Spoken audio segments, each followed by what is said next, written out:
In this video, we're going to be talking about assault. Okay, what can you do or what should you do when you're being assaulted? To give this some sort of context, okay, when we talk about assault, under civil law, assault means the threat, okay, to injure or to cause bodily harm to a person, while battery means the actual infliction of harm on a person. But under criminal law, we call both the threat and the infliction of bodily harm as assault. Okay, so generally under criminal law it is called assault. So today we're going to be talking about what to do when you find yourself being assaulted. The first thing, guys, is to ensure that you are not the aggressor. So what I mean by that is to ensure that you are not the person who has triggered the other party. Okay, so in a situation when you do that, the other person can say yes, he or she was provoked. So ensure that you are not the aggressor. You're not the person who has initiated or caused or even stirred the fight. Okay, it's not like the other person won't be punished or you can't sue, but you just weaken your case when you are the person who has outrightly caused the trouble. The third thing to do is to get evidence.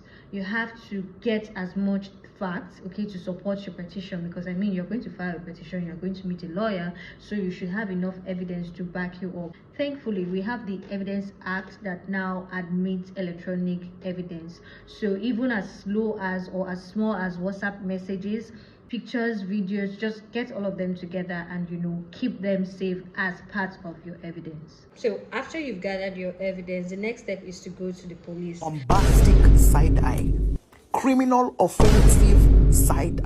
Now, don't give me that face. I know and I understand, the whole situation, but this is the only legal recourse you have. So like I said, you go to the police, because every citizen has a right to approach the police to make, statements and make complaints. So when you go to the police station, what they usually give you is a statement form where you can write your statements, state the facts and everything, and then they probably later have to call, invite the other party to make his own statement. But what I will usually suggest to people is to always get a lawyer. So your lawyer is the one who does the following up, he does the mobilization, he has to, these things are not really easy to keep track on. Okay, at least by the time you go like 2-3 times and you get frustrated, you may even forget about the case. But when you have a lawyer by your side, it makes the job easier for you. So I should state here that every citizen in Nigeria has a fundamental human right, and one of those rights is the dignity of the human person. So what that means is that I, as a citizen, I have every right not to be subjected to dehumanizing situation or actions